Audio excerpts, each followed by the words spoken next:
O Informativo Notícias continua com o esporte. Papo de Boleiro com Diogo Botti e Márcio Souza. Olá, Rita de Cássia. Nós damos continuidade ao Informativo Notícias com Papo de Boleiro. O Internacional desperdiçou a chance de assumir a liderança do Brasileirão. O Grêmio pode segurar o Cruzeiro daqui a pouco. E o Lajadense, esbanjando o número de gols na Copa Fernandão, fez 6-1 no Estância Velha. Agora, no Papo de Boleiro.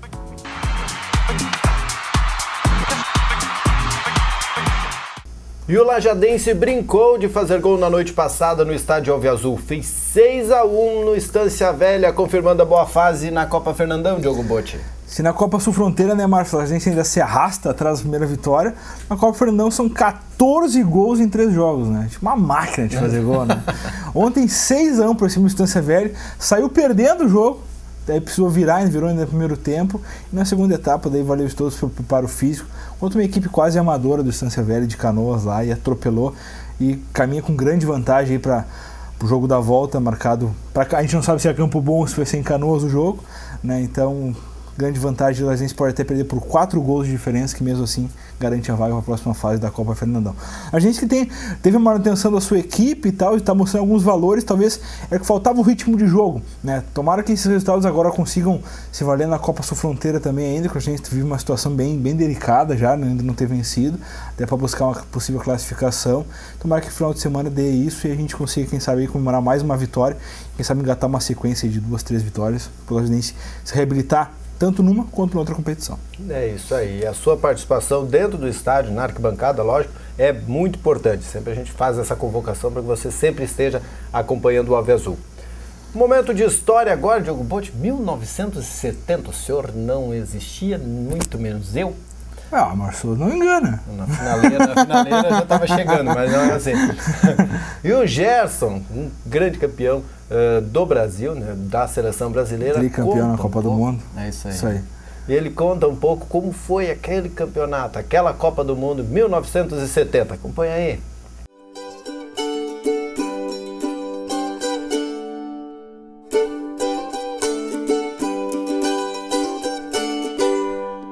O lance também treinado isso, né? Numa movimentação do Jairzinho, ele veio da ponta, acompanhado pelo Faquete, e eu entrei no corta-luz, né? Se o cara para comigo, ele leva a bola. Se ele vai e o cara vai, a bola fica comigo. Foi o que aconteceu. Ele deixou a bola e passou, o cara foi. E eu aí entrei aqui, abriu para mim, eu arrumei e bati, mas com atenção no lateral. Que eu acabei de chutar e tirei o pé, o lateral passava. Que se eu demoro, o lateral me pega. E eu peguei, muita sorte, peguei o goleiro no contrapé, ele saindo aqui, tá certo? Ele abriu mais o lado esquerdo e aonde a bola foi.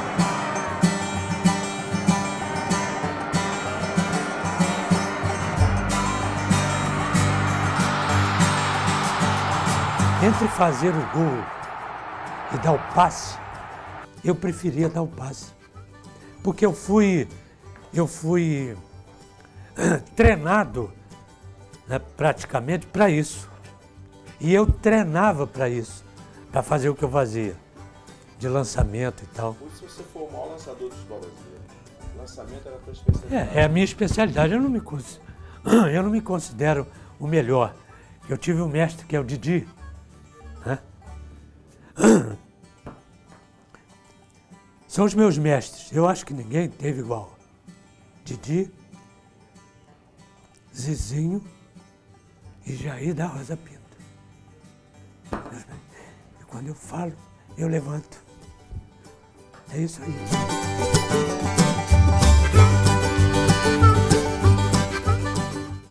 Bom, o Brasil em 1970 foi guerreiro, heróico, enfim, dominou. O Internacional ontem não conseguiu fazer isso, Diogo Botti. Pois é, o Internacional dominou, mas não ganhou, né? Não fez diferença. Amassou o São Paulo na segunda etapa, mas um gol ainda no primeiro tempo do Paulo Henrique Ganso, depois de uma jogada do Kaká, do Álvaro Pereira, acabou sofrendo o gol que decretou a sua derrota em casa, aí, de uma sequência de 5 vitórias seguidas. O Inter volta a perder e perdeu a chance de dormir na liderança, né? Porque o Cruzeiro volta a campo hoje contra o Grêmio, que a gente vai falar daqui a pouco, né, no Mineirão. Então o Inter podia ter, assim como aconteceu no final de semana de dormir na liderança, podia ter feito agora na quarta-feira, mas acabou perdendo em casa. A primeira derrota no Novo Beira-Rio, né? Então, contra o São Paulo, o gol do Ganso, o Inter que fez um segundo tempo bom, na avaliação do Abel, na avaliação do que deu para ver do jogo assim, mas ainda faltou a questão da conclusão, da chegada na frente. O Inter, apesar do volume de jogo, pouco produziu ofensivamente, tipo na cara do gol, assim. Teve uma bola da trave, uma cobrança de escanteio do Wellington Paulista, mas defesas difíceis, o Rogério Ceni foi mais intervenções de bola, laterais, então faltou aquele agudo do Inter, não teve nessa quarta-feira e acabou saindo de campo derrotado. É isso aí, o Internacional que terminaria a rodada, terminaria a noite na liderança, estaria com 34 pontos, mantém com 31. Isso. E o Cruzeiro está com 33, daqui a pouco joga contra o Grêmio no Mineirão. O próprio São Paulo chegar com 29 pontos, né? O São Paulo foi a terceira posição. Se aproximou o São Paulo também dos que estão na frente, dentro do G4, daqui a pouco a gente vê a classificação. Vamos ver o gol do São Paulo aí, do Ganso. A marcação firme, ele carrega, espera, tentou ganhar ali o escanteio, mas não conseguiu não. Olha a chance. Paulo Miranda, cruzamento é bom, é chance do São Paulo, pintou uma oportunidade. Álvaro passou, bateu, sobrou,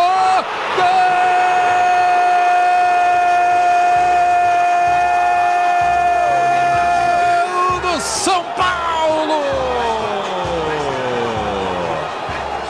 Ganso esperou na área, grande chance com Kaká, o domínio esperou no tempo certo a passagem, olha o Ganso, tá lá! Abre o placar do São Paulo aqui em Porto Alegre.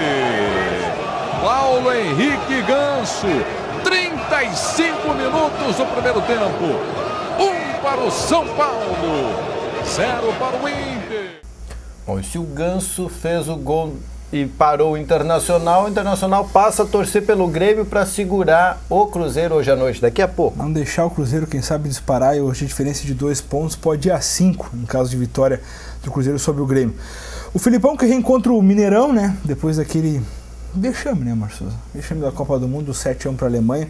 O Filipão volta ao estádio lá em Belo Horizonte, agora com o Grêmio.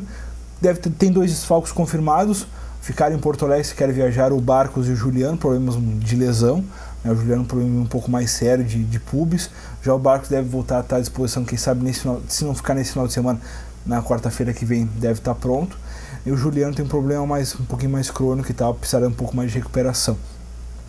O Grêmio que vem para esse jogo aí, embalado talvez pela vitória contra o Criciúma, né? No linha de 3 derrotas seguidas, voltou a vencer. Fez 2-0 no Criciúma na Arena e agora enfrenta o líder do campeonato. É um jogo onde os selecionáveis, vamos dizer assim, do Cruzeiro estarão em campo, tanto o Ricardo Goulart quanto o Everton Ribeiro vão aí comandar o time mineiro para quem sabe mais uma vitória, mas o Grêmio tem condições sim de parar o Cruzeiro, e não parar com empate, mas até buscar uma vitória aí, porque o elenco do Grêmio, apesar de toda a questão que se fala de o Grêmio não conseguir engatilhar uma sequência, eu acho que chegou a hora agora, e esse jogo vai provar o que o Grêmio vem fazendo no campeonato, né? Ou vai para as cabeças, brigar porque sabe um G4, uma Libertadores, ou vai figurar na tabela do meio ali com o Sport, com Santos, com Curitiba, né? Então a gente sabe condições que o investimento do Fábio Kaufmann esse ano não é para isso não. O Grêmio tem condições sim de brigar pelo título. Essa questão dos selecionáveis foi abordada pelo Felipe Bastos em entrevista coletiva, ou seja, essa é uma preocupação lá dentro do vestiário. Os jogadores estão sendo decisivos, né, para o time do Cruzeiro. E né? Estão empolgados, né? Agora eles são da seleção. Sim, sim. Tomara que venha o salto, né? Aí, somar, e daí aí não joga nada, né? Vamos ver a entrevista com o Felipe Bastos, que ele tem a falar sobre esse jogo que acontece daqui a pouco. O Cruzeiro numa situação como ele vive hoje, assim, dificilmente de encostar, um time complicado alguma vez? Já enfrentamos, eu enfrentei ano passado com a Ponte Preta, empatamos 2-2 lá. É uma equipe muito qualificada, todos sabem, é campeã brasileira, atual campeã brasileira. A gente sabe que a gente tem condições de chegar lá e somar pontos. A gente não sabe o que vai acontecer dentro do jogo, a gente tem a noção do que pode vir a acontecer com jogadores rápidos, jogadores convocados. A gente sabe a empolgação que eles vão estar, mas a gente vai estar preparado. A gente trabalhou para neutralizar as coisas melhores que eles têm para que a gente possa fazer um belíssimo jogo. Felipe, uma vitória aproxima o Grêmio do G4, né? Mas também pode favorecer o Internacional. Você já conheceu essa rivalidade. Isso, de certa forma, incomoda vocês ou vocês nem pensam nisso? A gente pensa no Grêmio, a gente pensa no bem-estar do Grêmio. A gente não está pensando no Inter, a gente não está pensando no Cruzeiro, a gente não está pensando no Corinthians. Hoje a gente só pensa em fazer um bom jogo. E se der para conquistar a vitória, melhor ainda. Não decide nada, se o Inter assumir a liderança, não decide nada. Então a gente, é lógico, a gente vai em busca dessa vitória, vai em busca de um bom resultado. Se vier a vitória, melhor ainda. O Felipão tem fechado os treinos e ele mesmo explicou que é para ter mais liberdade com vocês. Dá para revelar algum pedido dele especial para amanhã? O pedido de sempre. O que ele pede pra gente é ter alma, ter vontade nos jogos, ainda mais jogo assim que é gostoso de jogar contra uma equipe que é, como eu já falei, atual campeã brasileira, que demonstra um dos melhores futebol que joga hoje no futebol brasileiro. Então é um jogo importantíssimo pra gente, as pretensões nossas dentro do campeonato, que a gente busca o título ainda. Então a gente tem para esse jogo uma grande final para que a gente faça um belíssimo jogo e a gente, se Deus quiser, saia vencedor. Além desse jogo que acontece entre Cruzeiro e Grêmio, tem mais um hoje. Tem mais um. Lembrando que o Cruzeiro e o Grêmio é às 20h30, tá? Antes disso, 19h30, o Corinthians enfrenta o Goiás, fechando a rodada, a 15ª rodada do Brasileirão. E os de ontem, Diogo? Jogos de ontem, os Palmeiras, né, Marcelo? Palmeiras é o novo lanterna do Campeonato Brasileiro, saiu ganhando do Sport no Recife, que tomou a virada, perdeu 2-1. O Santos fez 2-0 no Atlético Paranaense, o Figueirense fez 1-0 no Botafogo, afundou ainda mais o time carioca. Curitiba voltou a ganhar, fez 2-0 no Vitória. Bahia e Criciúma fizeram um jogaço de 0-0.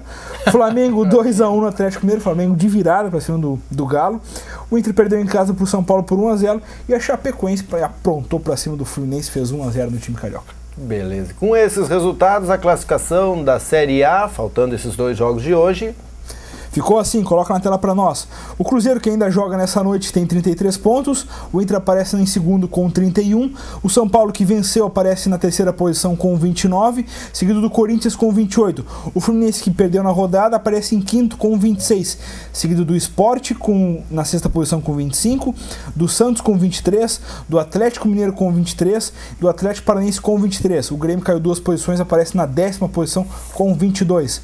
Trocando a tela, a gente tem o Goiás na 11ª posição com 20, seguido da Chapecoense com 19, mesma pontuação do Flamengo na 13ª posição. O Figueirense aparece na sequência com 17, seguido do Criciúma com 17, do Botafogo com 16.